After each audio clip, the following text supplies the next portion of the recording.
मेरी pregnancy journey कैसी रही, चलिए जानते हैं। हेलो दोस्तों, welcome to Tiny Mini Tips. मेरा नाम शैली है, मैं एक न्यू मदर हूँ। तो आज मैं आपको अपनी प्रेगनेंसी का एक्सपीरियंस शेयर करूँगी। तो चलिए सबसे पहले स्टार्ट करते हैं साइन और सिम्टम्स से। तो मेरे साइन और सिम्टम्स में सबसे ज़्यादा नोजिया, वॉमिटिंग और back pain, leg swell, bleeding gums और बहुत सारी एसिडिटी, गैस, ये सब बहुत ज़्यादा रहा है। तो इन सारे साइन और सिम्टम्स को मैंने कैसे टैकल किया, आज मैं आपको वो बताऊंगी। तो सबसे पहले मेरे को सबसे ज़्यादा रहा है नोजिया और वॉमिटिंग। तो मेरे नोजिया और वॉमिटिंग के लिए डॉक्टर ने मेरे को मेडिसिन दी थी, जिससे मेरी वॉमिटिंग तो थोड़ी कम हो गई थी, लेकिन मेरा नोजिया कम नहीं हुआ था। उसके बाद मेरे को वीकनेस भी बहुत रहती थी। वीकनेस के लिए मेरे को डॉक्टर ने मल्टीविटामिन्स दिए थे, जिससे मेरे को थोड़ा सा एनर्जेटिक फील होता था। उसके बाद मेरे को बॉडी इचिंग होती थी। बॉडी इचिंग में मेरे को मतलब जैसे हाथ पैर में इचिंग होती थी, उसके लिए मेरे को डॉक्टर ने सबसे पहले ब्लड टेस्ट कराया था, KFT, लेकिन उसमें कुछ नहीं आया था। तो उन्होंने मेरे को एक क्रीम दे दी थी, जिससे मेरे को काफ़ी रिलीफ फील हुआ था। उसके बाद मेरे को स्टार्टिंग के मंथ्स में काफ़ी ज़्यादा हेयर फॉल हुआ था, बट हेयर फॉल कोई बहुत बड़ी बात नहीं है, इट्स अ नॉर्मल थिंग।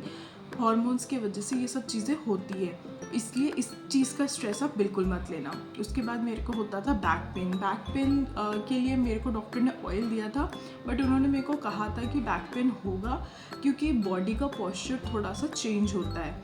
उसके बाद मेरा लेग स्वेल होने लगा था लास्ट के कुछ मंथ्स में।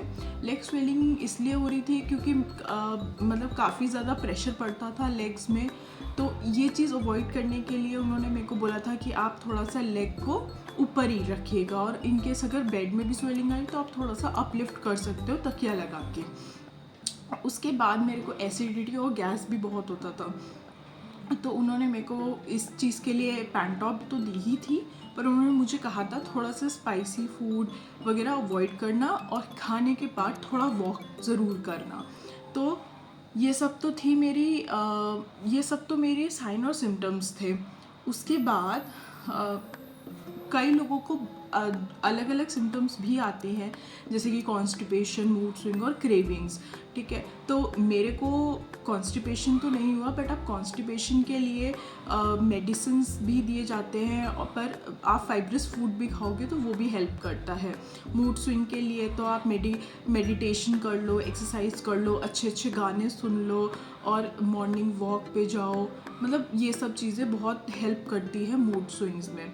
और क्रेविंग्स तो मैं बोलूँगी कि मेरे को तो ऐसे मतलब बहुत ज़्यादा क्रेविंग तो नहीं हुई थी, थोड़ी बहुत ही होती थी, पर मेरा कहना है कि अगर आपको क्रेविंग होती है तो उस चीज़ को आप अवॉइड ना करें। आपको जो सही लगे, जो जिस चीज़ का मन हो रहा है उसको थोड़ा सा खा लीजिए, ओवर चीज़ें नहीं खानी है। लाइक मैं अपना बताती हूँ कि मुझे एक बार बहुत ज़्यादा पपीता खाने का मन हुआ था, एंड पपीता को बोला जाता है एक अबॉर्शन फ्रूट, उसको अवॉइड करने को बोला जाता था। लेकिन क्योंकि मेरे को बहुत ज़्यादा क्रेविंग हो रही थी पपीते की, तो मैंने राइप पपीता जो है 2 पीस खाया था। तो ऐसे आप अपनी क्रेविंग्स को मतलब अवॉइड मत करना। उसके बाद बात करते हैं डाइट की। तो डाइट में 2 चीज़ें बहुत ज़रूरी है, एक है फैट और दूसरा है प्रोटीन। तो जो प्रोटीन होता है वो बेबी की ग्रोथ के लिए बहुत हेल्प करता है, और फैट उसके ऑर्गन डेवलपमेंट के लिए बहुत ज़्यादा ज़रूरी है। तो इसके साथ ही आपको calcium, folic acid, vitamin B, vitamin D की बहुत ज़रूरत होती है, जो आपको सप्लीमेंट के तौर पे दिया जाता है। अगर आप नॉन वेजिटेरियन हैं तो आप चिकन, एग बहुत मतलब अच्छे से खा सकते हो, ये बहुत प्रोटीन का बहुत अच्छा सोर्स है। और इनकेस आप अगर वेजिटेरियन हैं तो आप फिर दाल, पनीर, सोया चंक्स, ये सब, और मटर, ये सब आप बहुत अच्छी मात्रा में खा सकते हो। ये सब बहुत आपको हेल्प करेगा बेबी के ग्रोथ में, बेबी के डेवलपमेंट में।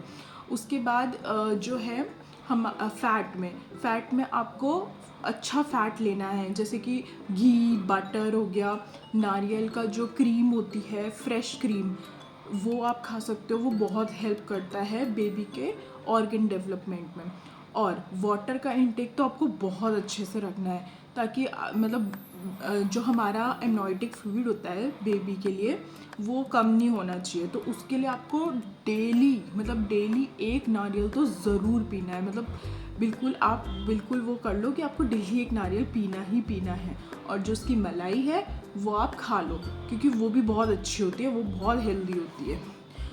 उसके बाद इस प्रेगनेंसी के पूरे टाइम पीरियड में एक बार ब्लड शुगर टेस्ट होता है, ठीक है। तो उसमें उस चीज़ को ध्यान रखते हुए आपको थोड़ा सा शुगर का और कार्बोहाइड्रेट का ध्यान रखना है कि आप थोड़ा कम खाएं या अवॉइड करें, क्योंकि कई बार क्रेविंग्स के वजह से मीठा खाने का मन तो बहुत करता है। तो आप कोशिश करना आप नेचुरल शुगर लें।